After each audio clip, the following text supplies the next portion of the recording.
لا إله إلا الله محمد رسول الله صلى الله عليه وسلم أشهد أن لا إله إلا الله وحده لا شريك له وأشهد أن محمدا عبد الله ورسوله اللهم صل على محمد وعلى آل محمد كما صليت على إبراهيم وعلى آل إبراهيم إنك حميد مجيد اللهم بارك على محمد وعلى آل محمد كما باركت على إبراهيم وعلى آل إبراهيم إنك حميد مجيد رب اشرح لي صدري ويسر لي أمري واحلل عقدة من لساني يفقه قولي الحمد لله মুআজ্জাজ মুহতারাম সম্মানিত মুসল্লিন ইকরাম যুবক ভাইয়েরা পর্দা অবস্থানরত সম্মানিত শ্রদ্ধেয় মা এবং বোনেরা রব্বে করিমের দরবারে শুকরিয়া আদায় করছি যে মালিক আপনাকে আমাকে অত্যন্ত ভালোবেসে মায়া করে মহব্বত করে হাজারো ঝামেলা থেকে ফারিগ করে আল্লাহর ঘর মসজিদের মেহমান হওয়ার তৌফিক দিয়েছেন এজন্য শুকরিয়া আদায় করছি আলহামদুলিল্লাহ লক্ষ্য করে দুরূদ ও সালাম পেশ করছি আপনার আমার নবী বিশ্ব নবী জনাব মুহাম্মদ রাসূলুল্লাহ সাল্লাল্লাহু আলাইহি ওয়াসাল্লামের পর আমরা সকলে বলছি সাল্লাল্লাহু আলাইহি ওয়াসাল্লাম। সম্মানিত হাজিরিন, আমরা গত সপ্তাহে আলোচনা করছিলাম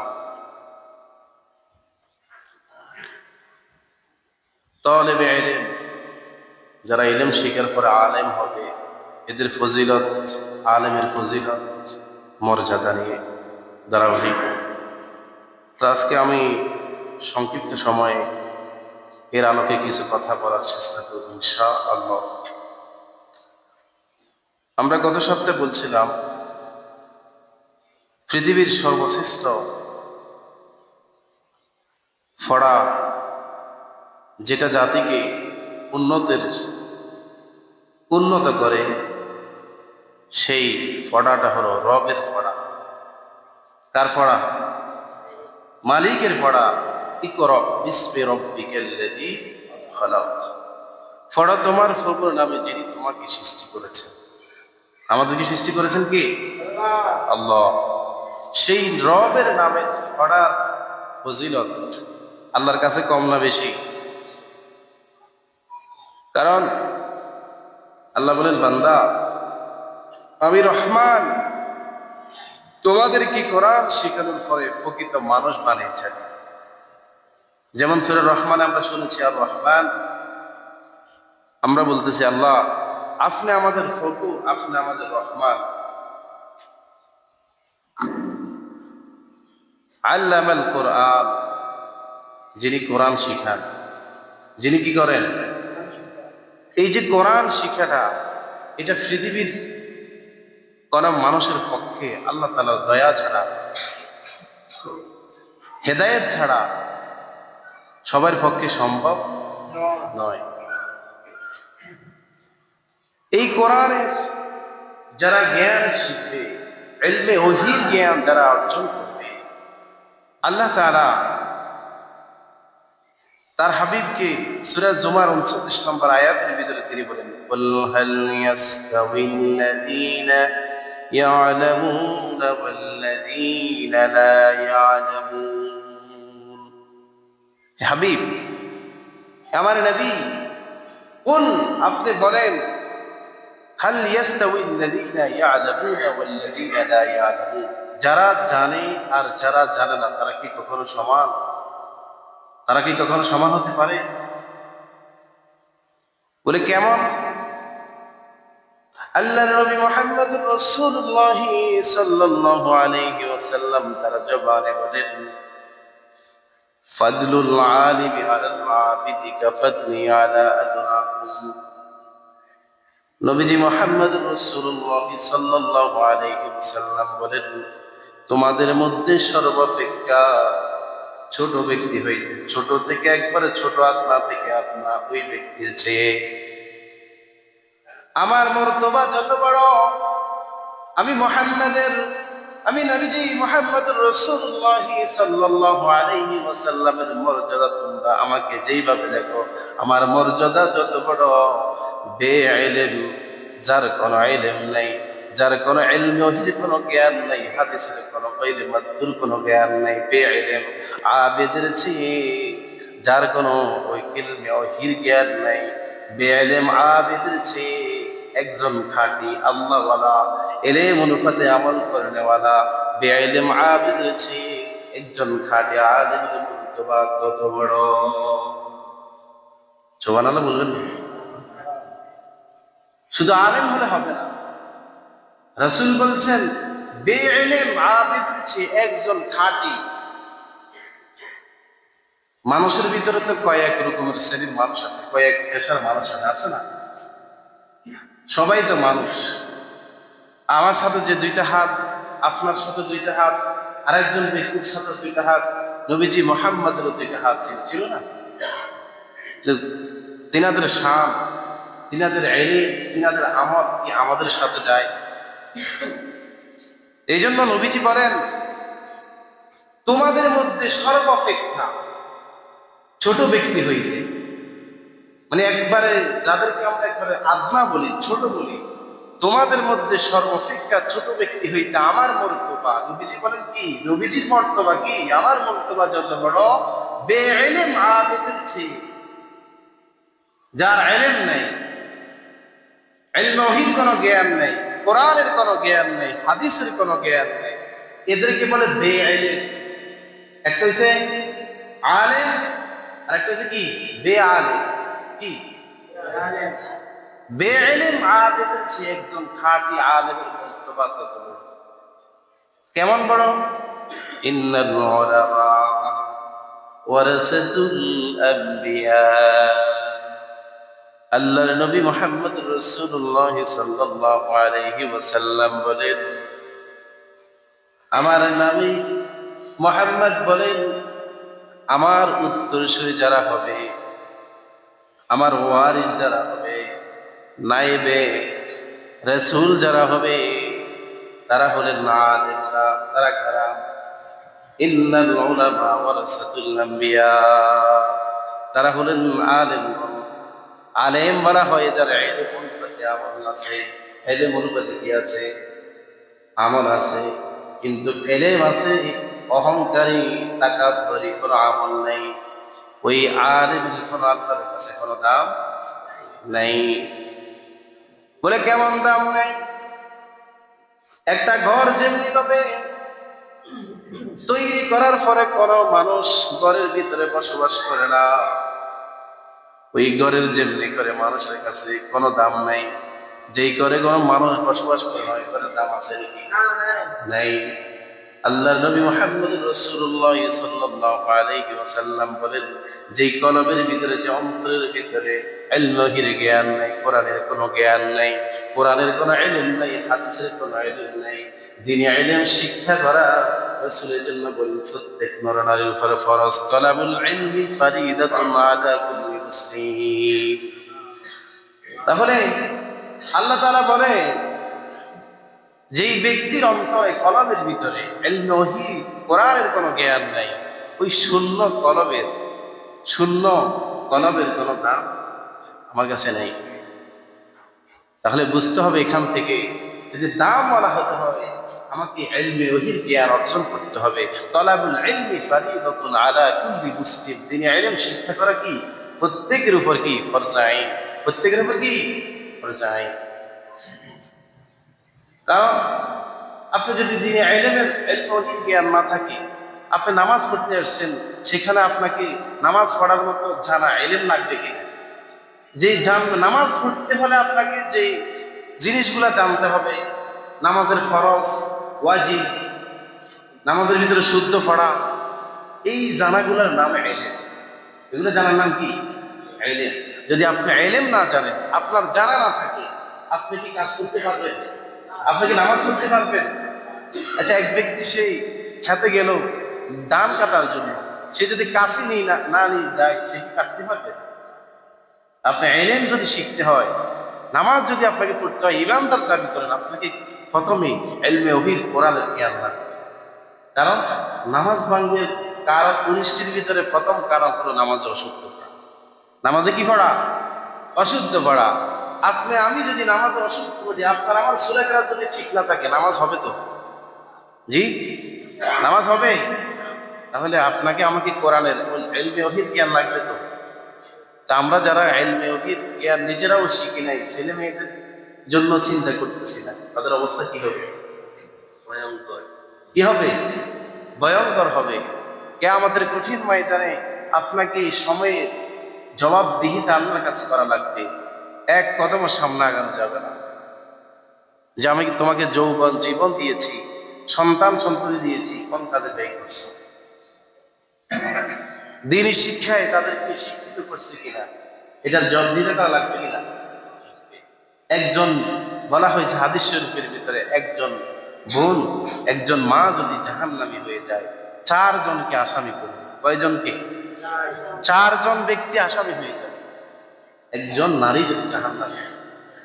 এই জন্য নারীদেরকে দ্বীনি ইলম শিক্ষা দেওয়া দরকার আছে কিনা?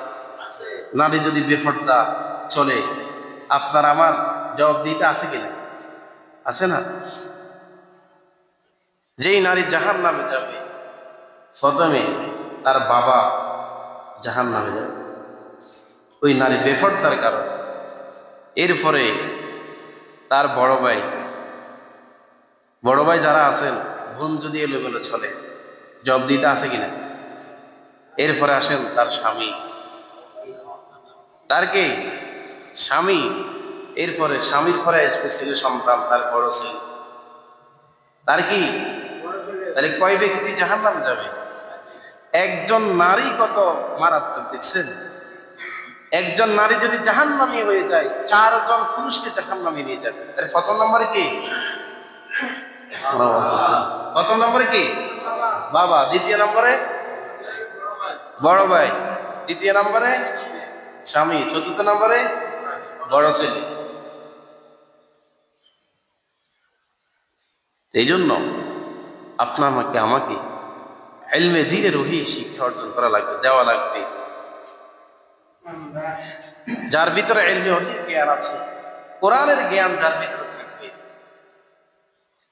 মহাব্বত ভালোবাসা যার ভিতরে থাকবে, সে কখনো বিপর্দা চলতে পারবে না, সে কখনো বেনামাজি হবে না। কোরআন তেলাওয়াত তো অনেকেই করে, প্রেম, ভালোবাসা, আবেগ, আন্তরিকতা নিয়ে যদি না করেন, ওই কোরআন কখনো আপনার ইমানকে মজবুত হবে না, ইমান বাড়বে না। আর যদি ইমান না বাড়ে, কোরআনের কথাটা মিথ্যা হয়ে যাবে। কোরআন যারা তেলাওয়াত করবে, কোরআন যারা বেশি বেশি শ্রবণ করবে, আল্লাহ তাআলার সূরা আনফালের ভিতরে বলেন, ওয়াইযা তুলিয়াত আলাইহিম আয়াতুহু যাদাতুহুম ঈমানা ওয়া আলা রাব্বিহিম ইয়াতাওয়াক্কালুন। রব্বুল আলামিন বলেন, ওয়াইজা তুলিয়াত আলাইহিম, যখন তাদের সামনে আমি রব্বে কারীমের আয়াত সমূহ তেলাওয়াত করা হয়, যাদাতুহুম ঈমানা, তাদের ঈমান কি হতে থাকে? বাড়তে থাকে। তাদের ঈমান কি হতে থাকে? বাড়তে থাকে। ওয়া আলা রাব্বিহিম ইয়াতাওয়াক্কালুন, এবং তারা আমি রব্বে কারীমের প্রতি পূর্ণ আস্থা, বিশ্বাস, ভালোবাসা, প্রেম আরো বাড়িয়েছে। এটা এমন একটা কিতাব, পৃথিবীতে যত কিতাব রয়েছে, ওই কিতাব আপনি একবারের বেশি দ্বিতীয়বার পড়তে তেমন ভালো লাগবে না। কিন্তু এই কোরআনে কারীমের তেলাওয়াত আজকের এই পর্যন্ত কেউ বলছেন কিনা, ইমানদার যারা, যে আমার থেকে খারাপ লাগতেছে? যে হুজুর সূরা ফাতিহা ছাড়া 5 ওয়াক্ত নামাজের প্রতি রাকাতে ফাতিহা পড়েন, সূরা ফাতিহা আলহামদুলিল্লাহ ছাড়া অন্য একটা সূরা পড়েন, বলছেন কখনো? এইখানে ইমামের পিছনে পড়েন। আল্লাহ তাআলা পৃথিবীতে কত রকমের সুদ দিয়েছে, দিচ্ছে না? কত রকমের পৃথিবীতে ফুল আল্লাহ সৃষ্টি করেছে, এক ফুলের এক গ্রাম। সব ফুলের কি এক গ্রাম হয়? আল্লাহ তাআলা এক একজনকে এক এক লাইনে তার শান বাড়িয়ে দিয়েছে। তার কাউকে কথার বয়সের ভিতরে, সুরের ভিতরে মধু দিয়েছে। এটা কার কার নেয়ামত? আল্লাহর পক্ষ থেকে নেয়ামত কিনা? তো এই জন্য আপনি এখানে নামাজ পড়বেন, এক রকমের সুর। সাফরাজিয়ান নুরুদ্দিন গাজী সাহেবের রেজনাতে পড়বেন, সুর কি আরেক রকম না? কিন্তু কোরআন কি ভিন্ন নাকি? কোরআন কি? কোরআন এক, কিন্তু একজনের কণ্ঠে এক এক রকমের মজা, এক এক রকমের সুস্বাদু। বাইতুল মোকাররমে যান, ওনার কিছু নামাজ পড়েন। যারা হজ করার জন্য মক্কা মদিনায় গেলেন, আব্দুর রহমান সৌদাইসির পিছনে যারা নামাজ পড়ছেন, কলিজা ঠান্ডা হয়ে, তারা আরবি, আরব দেশ, তারা এই কোরআনে কারিমে কি পড়তেছে সেই অর্থগুলা বলতে পারতেছে, বুঝতেছে। এই জন্য ইমাম সাহেব কাঁদে, যারা মুক্তাদিরা জ্ঞানী, যারা আরবির অর্থ বুঝে, তারাও কাঁদতেছে। কি? তারা বুঝি পড়তেছে। এই জন্য আপনি কোরআনকে যখন বুঝবেন, কোরআনকে যখন মানবেন, কোরআনের ইলম অর্জন করবেন, আল্লাহ তাআলা আপনাকে উন্নত করবে। ইলমে ওহীর কারণে আল্লাহ তাআলা আপনার শান মর্যাদাকে বাড়িয়ে দিবে। শুধু এখানে শেষ না, আল্লাহ তাআলার রাসূল বলেন, যারা ইলমে দ্বীন শিখার জন্য যাবে, মান সালাকা তরিকান ইয়ালতামিসু ফীহি ইলমান সাহহালাল্লাহু লাহু বিহি তরিকান মিনাল জান্নাহ। আল্লাহর নবী মুহাম্মদুর রাসূলুল্লাহ সাল্লাল্লাহু আলাইহি ওয়াসাল্লাম বলেন, যে ব্যক্তি ইলমে দ্বীন শিখার উদ্দেশ্যে কিছু পথ অতিক্রম করিবে, আল্লাহ তাআলা বলেন, তাহার ওই পথ অতিক্রম করার দ্বারা আমি তার জন্য জান্নাতের পথ সহজ করে দিব। শুধু এখানে শেষ নাই, ইলমে দ্বীন শিখার জন্য যদি যাওয়ার পথে যদি কেউ ইলমে দ্বীন শিখার জন্য প্রতিমধ্যে বা দিন শিখতে গিয়ে মারা যায়, তার জন্য শহীদের রাস্তা খোলা হয়ে যাবে, শহীদের মর্যাদা তাকে দিয়ে দিবে। শুধু এখানে শেষ নাই, নবীজি মুহাম্মদুর রাসূলুল্লাহ সাল্লাল্লাহু আলাইহি ওয়াসাল্লামের হাদিস প্রমাণ করে, তালেবে ইলম যারা, তাদের জন্য সাগরের, নদীর, খাল বিলের সমস্ত মাছগুলা তাদের জন্য রহমতের দোয়া করে, এবং আল্লাহ তাআলার রহমতের ফেরেশতারা তাদের পায়ের নিচে রহমতের পাখা বিছিয়ে দেয়। কি করে দেয়? পাখা বিছিয়ে দেয়। আবার নবীজি মুহাম্মদ আর বলেন, খায়রুকুম মান তাআল্লামাল কুরআন ওয়া আল্লামা। পৃথিবীতে যত মানুষ রয়েছে, আমার কাছে আসমানের নিচে জমির উপরে সর্ব উত্তম, সবার চেয়ে মর্যাদাবান লোক হলো তারা যারা কোরআনের ইলম শিখে এবং শিখায়। তারা কোরআনের ইলম শিখে। খায়রুকুম মান তাআল্লামাল কুরআন ওয়া আল্লামা। তোমাদের মধ্যে আমার নিকট ওই ব্যক্তিরা বেশি প্রিয়, যেই নিজে কোরআন শিক্ষা করে এবং অন্যদেরকে শিক্ষা দেয়। এরা হলো পৃথিবীতে শ্রেষ্ঠ মানুষ।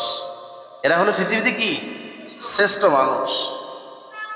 এই জন্য তাহলে আল্লাহ তাআলার কালামও প্রমাণ করে যে আমি মানুষ বানাই কোরআনের ইলম শিখার পর। আর রহমান আল্লামাল কোরআন খলাকাল ইনসান, যে কোরআন শেখানোর পরে আমি প্রকৃত মানুষ বানাই। যেই মানুষ দেখার পরে কিয়ামতের কঠিন ময়দানে মানুষগুলো আশ্চর্য হয়ে যাবে, এরা কারা? কোরআনের হাফেজ। তাকে বলা হবে, তুমি পৃথিবীতে যে কোরআন অনুপাতে হাফেজ হওয়ার পরে ইলম অনুপাতে আমল করেছে, তার ফ্যামিলি থেকে 10 জনের জাহান্নাম ওয়াজিব হয়ে গেছে, তাদেরকে সুপারিশ করে জান্নাতে নেওয়ার সেই ক্ষমতা আল্লাহ তাআলা তাকে দিবে। এবং কোরআনে হাফেজকে বলবে, তোমার আউযু বিল্লাহ বিসমিল্লাহর শুরু থেকে নিয়ে কুল আউযু বিরাব্বিন নাসের সিন যেখানে শেষ হবে, সেখানে তোমার জান্নাতের কি স্থান হবে।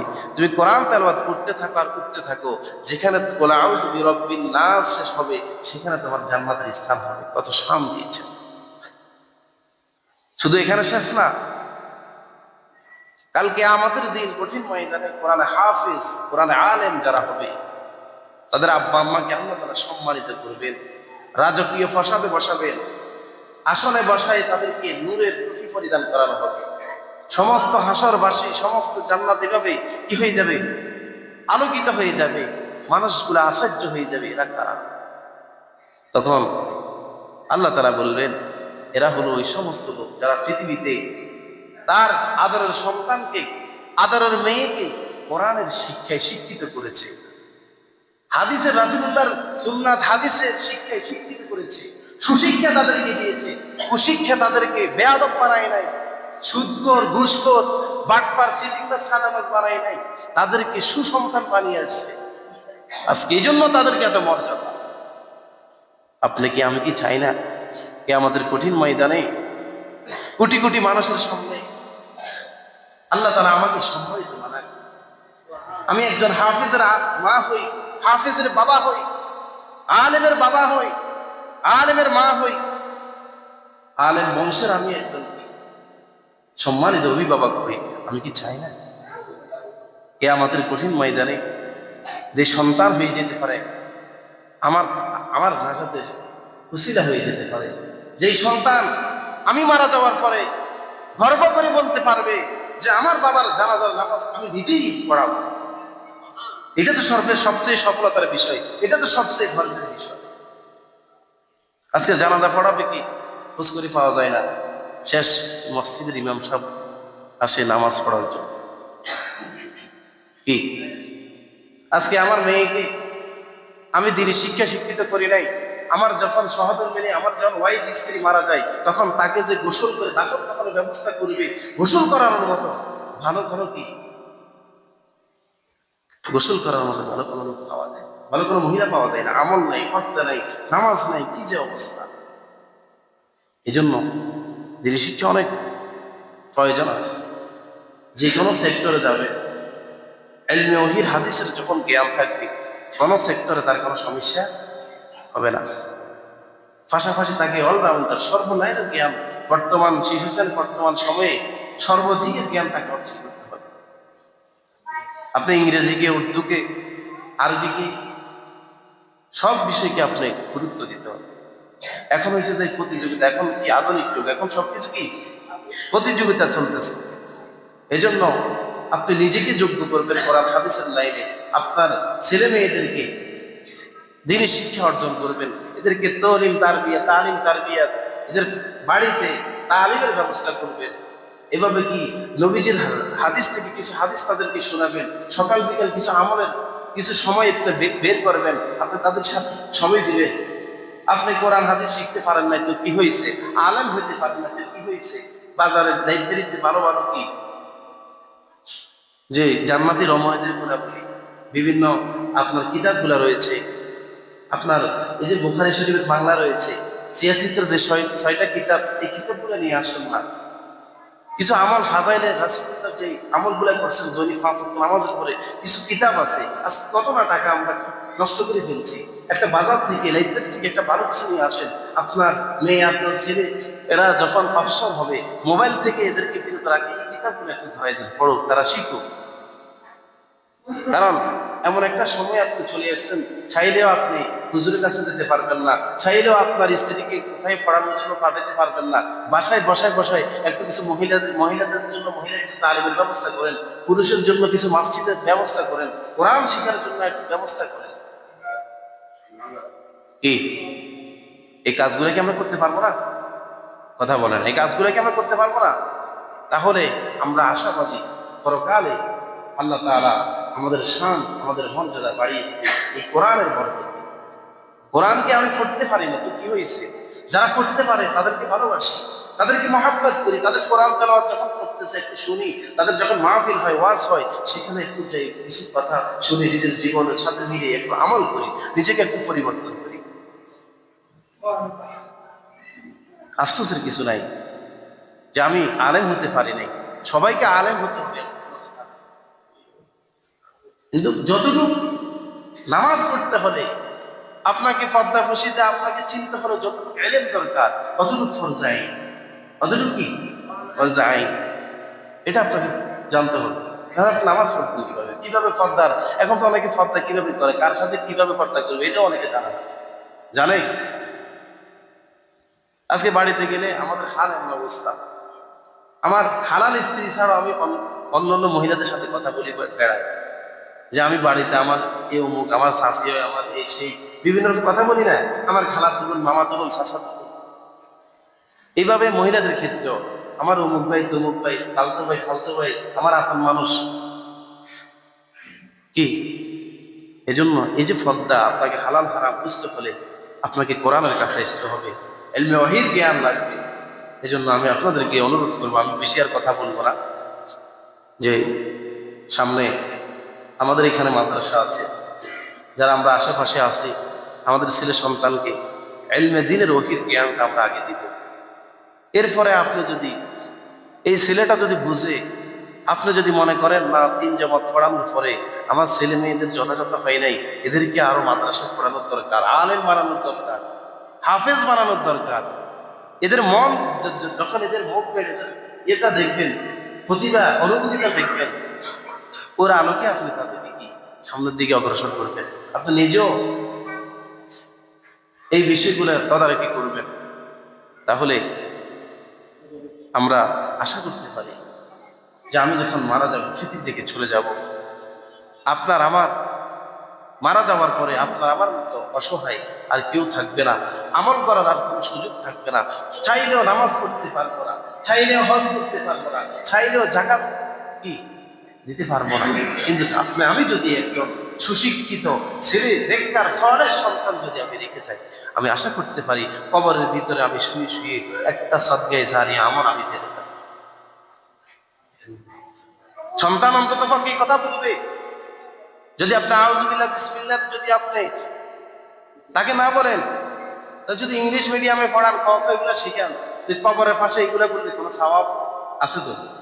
সে যদি বলে ABCDEFGH কি নাকি আছে তো?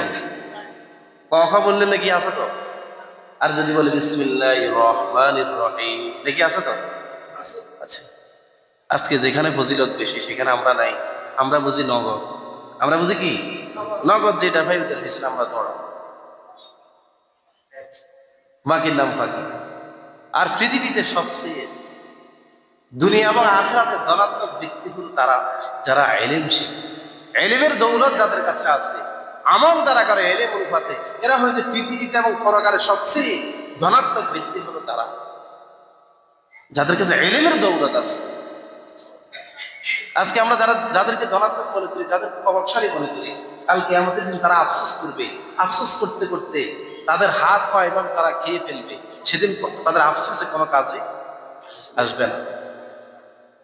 এই জন্য এখন আফসোসের সময়, মৃত্যুর জন্য, পরকালের জন্য আল্লাহর সামনে যে দাঁড়াবেন, নিজেকে একটু প্রস্তুত করুন, তৈরি করুন।